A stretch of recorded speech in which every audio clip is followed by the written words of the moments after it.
Welcome to the LSPAA Coffee Talk. I'm your host, Ron Platt, co-founder of the National Association for Single and Divorced Families. Today, along with our host, Piper Inc., we have the honor of meeting Barbara Grilli, who is the procurement director for the Tampa International Airport. She has been recognized nationally for her management expertise, operational design, and support of numerous projects, programs, and objectives. She is a planner with an extensive experience in multitasking under stressful conditions, developing, reviewing, and applying techniques and methodologies to successfully overcome challenges, improve workflow, and positively impact the organization. She is also a critical thinker with an acute understanding of the most salient facts of challenges at hand and quickly finding and applying solutions. Thanks for being with us today. Well, thank you, Ron. Thanks for having me. And how accurate was that? You were nearly accurate. Okay. Yeah, I have to just kind of correct you there because I am 80% retired from that now. Congratulations. Thank you. I suspect. Is that what you wanted? That's what yeah. No, it wasn't one of those door or window Right, situations. exactly. No, it was just time to let someone else direct the department. Okay. And I am still working for TPA in projects. Okay. So currently, right now, we're moving from Oracle ERP to Oracle Fusion.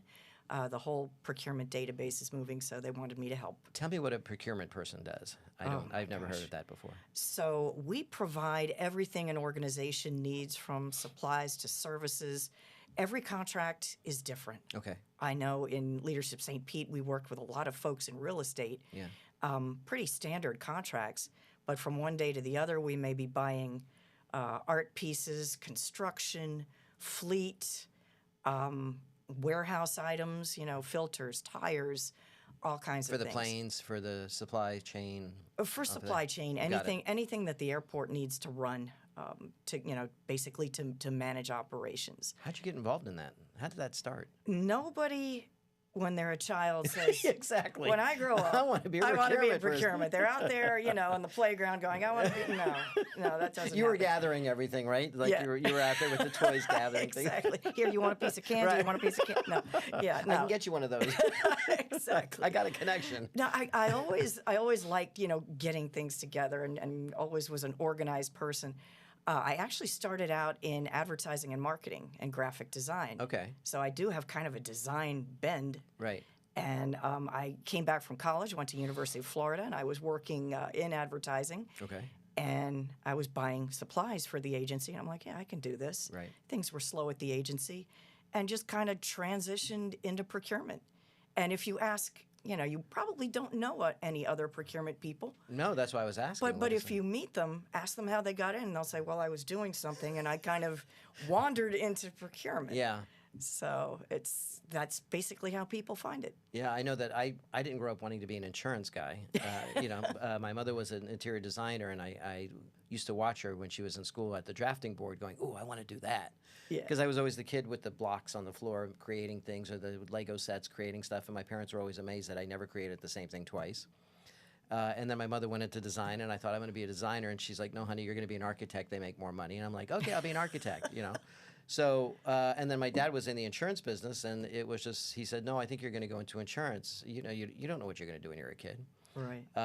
And then he had me come to work for him for a little while, and I thought, man, this is kind of cool. I can do this. And that's kind of where I started my career, was in insurance and then eventually in real estate. So for somebody to decide to go into procurement is interesting. Yeah, it started out in the private sector, and I was buying all what they call the gazintas, things that goes into another thing.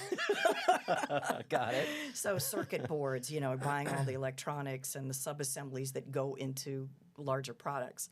So there was a lot of upsizing, right-sizing, downsizing, and I said, I want something a little more stable. Yeah. So a friend of mine said, government procurement is probably a really good path. So that's the path I followed, and that's also the path I followed to get to see you today. Yeah, absolutely. Because I worked for the city of St. Petersburg on the next block for 17 years as their procurement manager. Okay. So is that you did that before you went to work for the airport? Before I went to the airport, yeah. Now, when you're applying or looking for a job like that, what is it? Is it a procurement officer? What was it listed under? Procurement director, procurement manager, basic keyword search even back in the day, and found all these opportunities. How does somebody start in that field?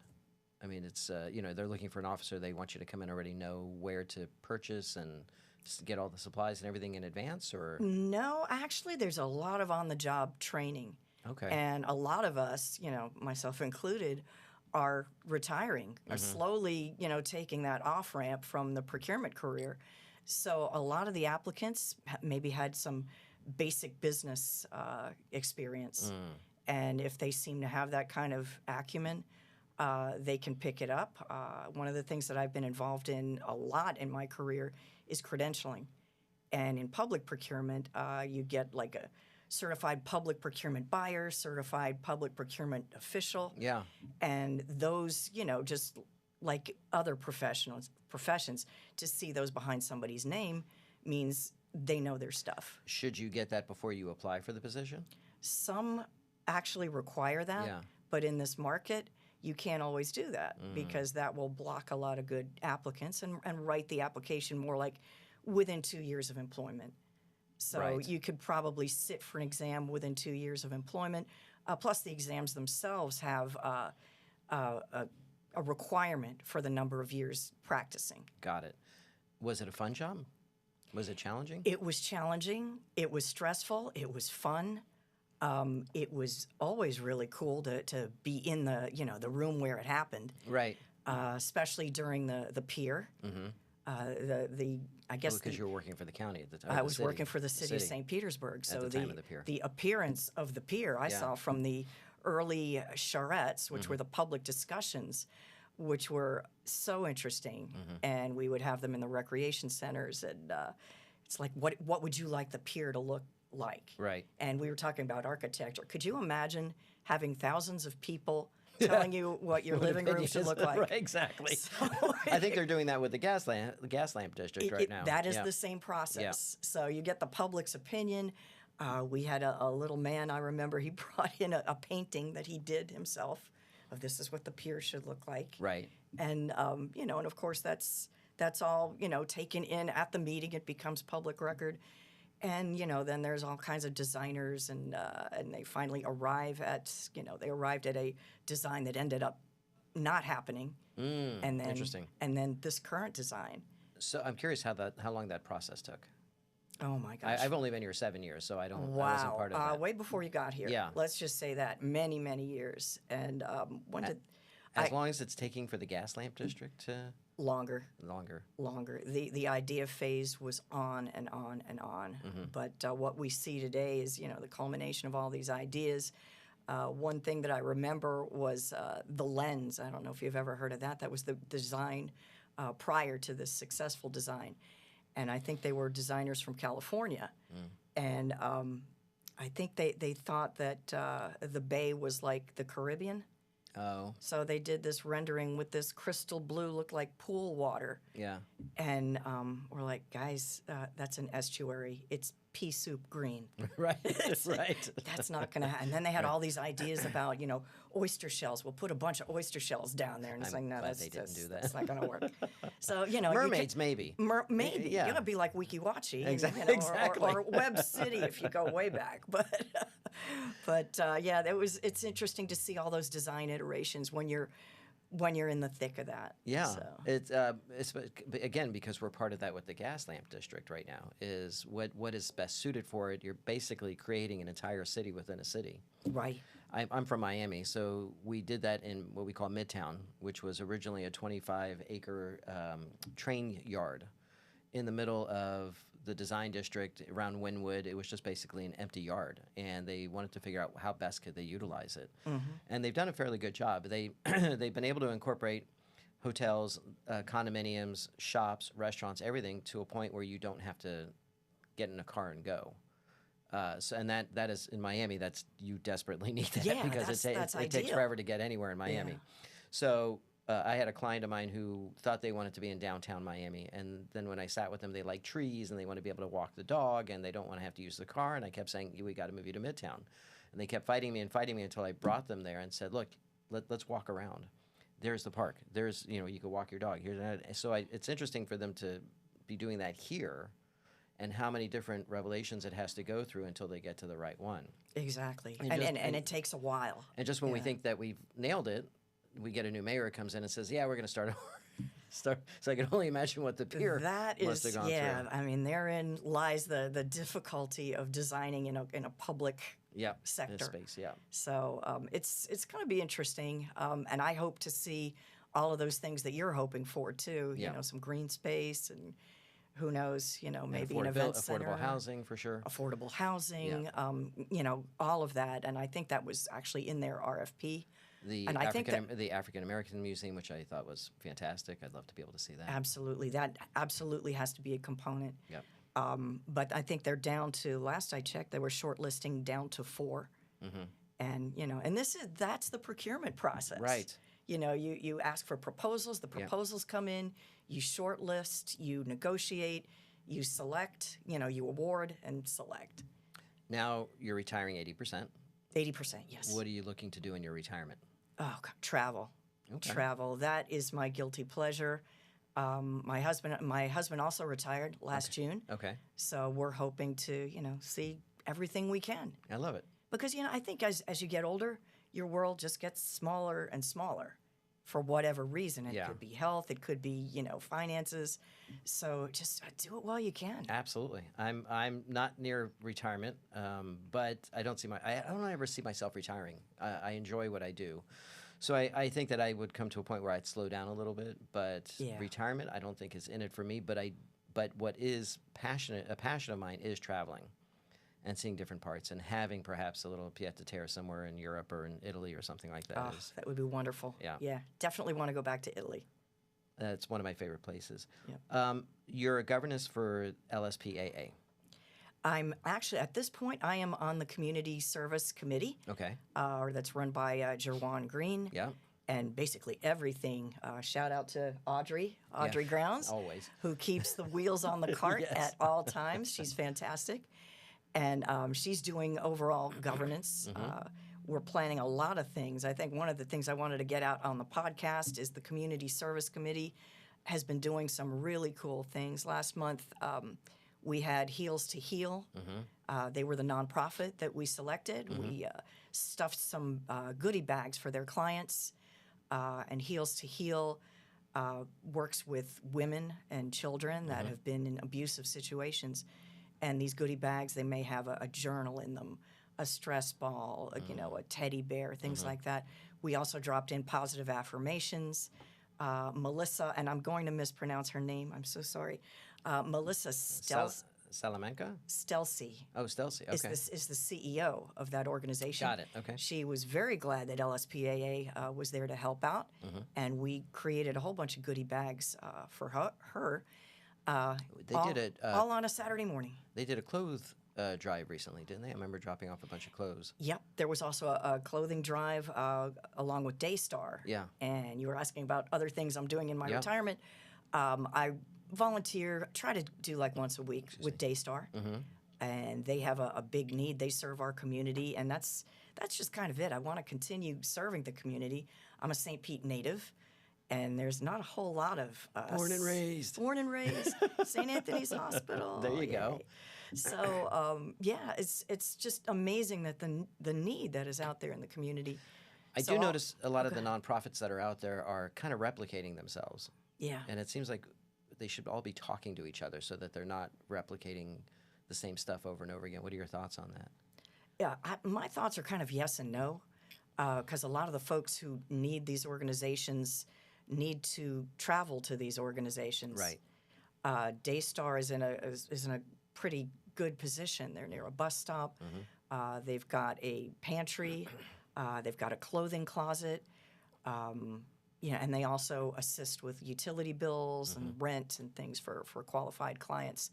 And sometimes it's just really hard for people to get there and find it. So I guess the devil is in the details of getting the funding, getting those grants, and possibly the fact that there are a few of them spread out. Maybe that could be helpful. But I really enjoyed Daystar. Great nonprofit to work at. So yeah, I haven't stopped moving. what have you seen over there? If you're a native of St. Pete, I'm always curious as to the story of what it was like and what your feelings are about where it is now. Oh my gosh, Ron. I mean, just coming down Central today. Yeah. And I haven't worked downtown. I left the city of St. Pete in 2019. And all of the older buildings that have been razed and replaced by a lot of residential, that has really changed. And, you know, and they used to call this God's waiting room. Right. You know, and you heard all this. What was I heard? Newlywed, newly dead? Yeah, the newlyweds and the nearly dead. And the nearly dead. Yeah, exactly. That's what St. Pete and was. the old people lived in St. Pete, and their grandparents lived in Sarasota. There you go. But, you know, that's not the case anymore. It's become so vibrant. Yeah. I love art. The art scene is awesome. Yeah.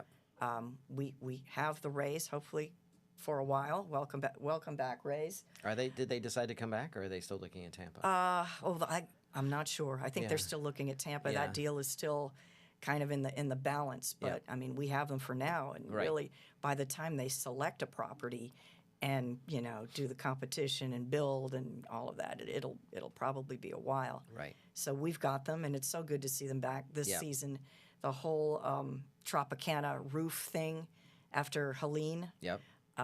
Was a heartbreaker. Yeah. So it's great to see them back. I know they're struggling with errors and everything, but the Rays are going to have a great season. Absolutely. I'm hoping.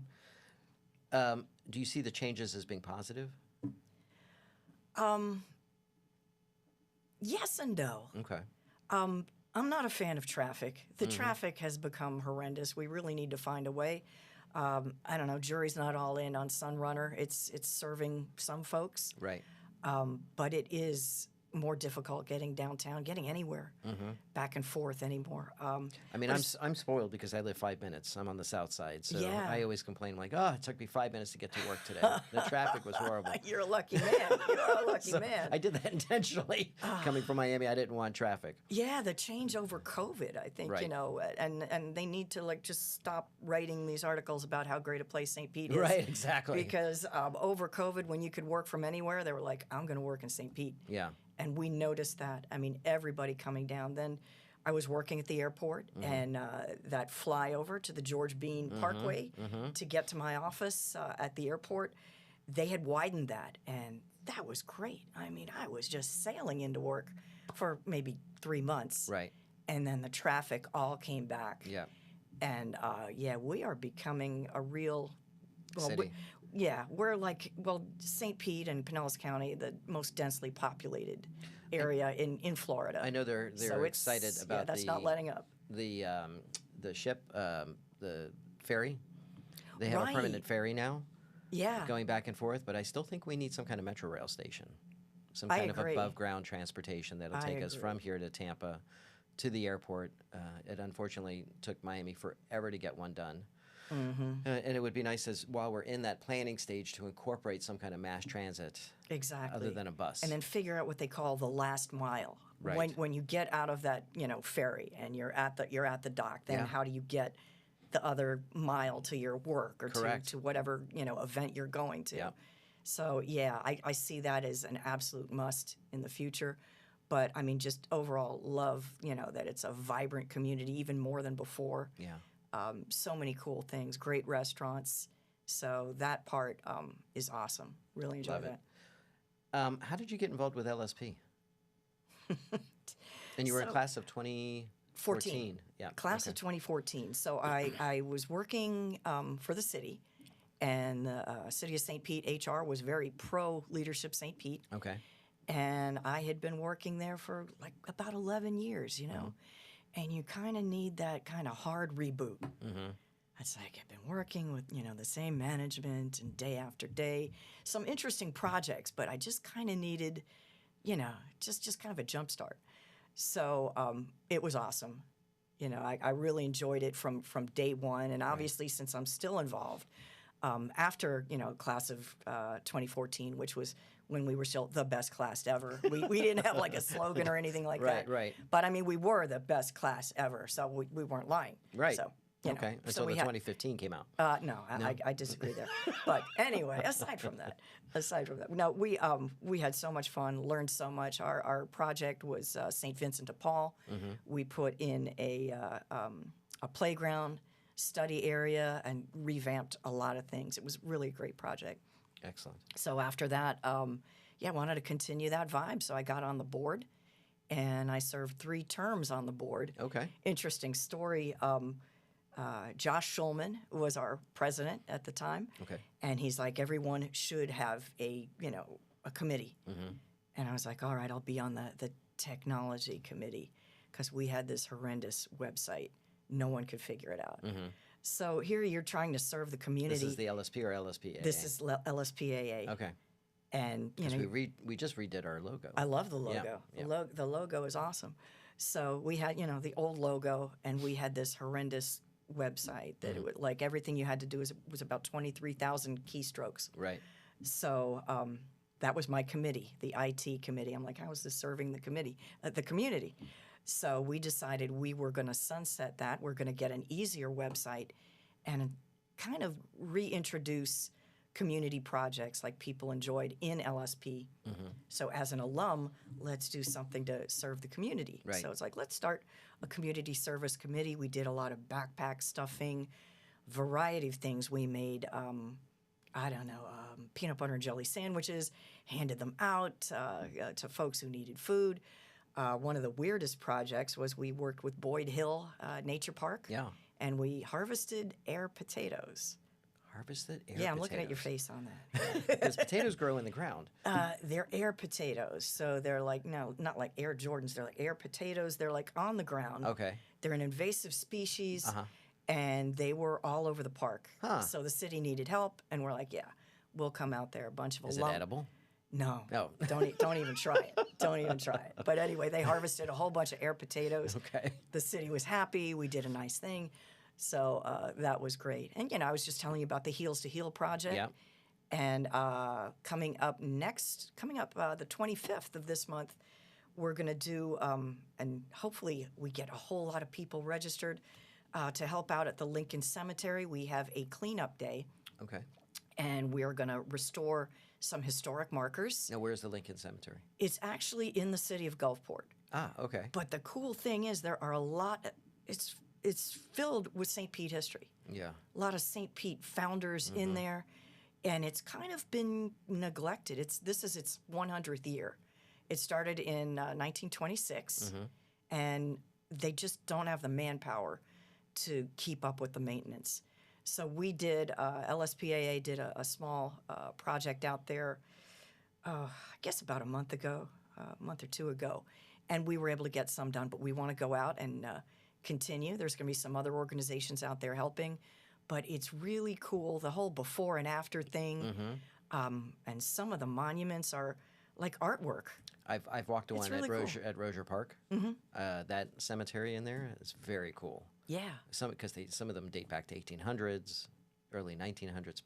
I love that. Yeah, and I'm starting to get into Ancestry.com. Right. And, I've got a lot of relatives in New York City, so I went and saw some of my, predecessors' grave sites, and it's really cool. It's good history. It should be preserved. And, Absolutely. And in Europe, it's parkland. Yeah. You walk your dog. It's not a creepy place Right. where there's vandals and crime. So, the more we clean these places up, I think people respect them and they learn more about their history. Absolutely. It sounds like you've told me about your passion project, but is there another passion project you haven't told me about? So, pre-procurement, I was telling you about graphic design and being creative and all that. So I've gone back to, an art project. I'm learning hand building, sculpting pottery. Okay. And it's a really cool thing. It's a new hobby for me, and I really enjoy it. I'm never going to be famous for it, but I try. Shout out to one of our LSP people, Beau Countryman. He owns one of the clay, not the clay factories, where you can go The and Clay Center, maybe? I can't think of the name of it, but people go there to create and work with clay. It's a blast. It is. I mean, anybody out there who's looking for a cool hobby, and this is actually through, shout out to the city of St. Petersburg, Parks and Rec Department.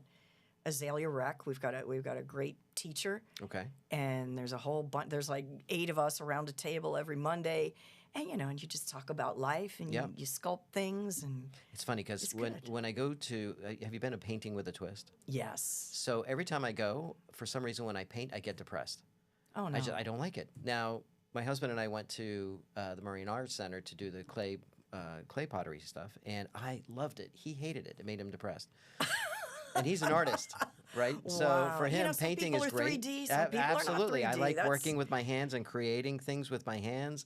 And That's the part painting I is loved. and painting is too slow for me. Yeah. Whereas he is more mental and likes to be able to see it and visualize it and everything else. And I just want to play with it and make things, make it pretty. I know, it's cool. It's cool stuff. Exactly. Everybody should try it. Right, Everybody exactly. should You try get it. dirty and everything. Yeah. What's your superpower? I always like asking this question. Yeah. Wow. So when we did one of those leadership analysis things in LSP, I guess it was on the beginning, the first weekend, and they said, I am a connector. Remember how they kind of lined us all up? I don't know if they still do that. According to what our leadership Sure. scores came Yes. in, Uh-huh. and you had the people who were like really serious accountants over Yep. here, and the people over here who were like visionary, like off the charts. Yep. I was like right in the middle. I think I'm that too. Oh, that's so cool. Yeah, because I went to another seminar recently that LSPAA had sponsored, and I think I was the middle person that connected the two parties and figured out how That's to get us. them to That's communicate. us, Ron. Yeah, it was like Dr. Peter Hammerschmidt led that, Eckerd College. And basically, we are the connectors. We can connect the accountant people with Right. the visionaries who. Do you have a filing cabinet in your head like I do? Yeah. Oh, yeah. It's like, I'm I need- also Italian, so I remember everything. Everything. Somebody says I need a, and I'm like, ding, got it. Yeah. All right, here you go. Yeah, I'm kind of one of those. I know a person. Yep. I know a guy. Yeah, whatever you need. He would have been a great realtor. But it's also great in procurement. So Yeah. kind of circling back No, to absolutely. that. It's like I know where we could get that. Yeah. Yeah. How do people get in touch with you? My email is bgrilli6@gmail.com. I'm also in the directory of LSPAA So it's BGRILLI with the number 6 number 6 at gmail.com. at gmail.com. And one more time for the people in the back of the audience. bgrilli6@gmail.com. Okay. Any last words? Well, thank you. Thank you for having me. Absolutely. It was a pleasure having you. Yeah, great conversation. And, When I hope was to see you going soon. through your profile, I thought, oh, procurement, that should be interesting. And other people are like, procurement, oh my God, why did we ask her here? Because I've never interviewed anybody who does that. So thank you for educating me on it. And as you're sitting here and telling me that you're retiring, I'm thinking you must have had somebody replace you already, I'm sure. Oh, absolutely. Yeah. Yeah. And I'm thinking, And what an she's interesting- fantastic. What an interesting job. I bet her job is now open. So who do I know that wants to do procurement? No, it's backfilled. She's fantastic. She's Excellent. also been with the Aviation Authority, TPA, for many years, and she's knocking it out of the park. Perfect. And when is your last day there? Oh, my last day full time as a director was actually over a year ago. Okay. But I've been doing small project work ever since. Got it. So. Well, this has been a pleasure. I really appreciate you coming down to the studio today. I've really and enjoyed it. You got it.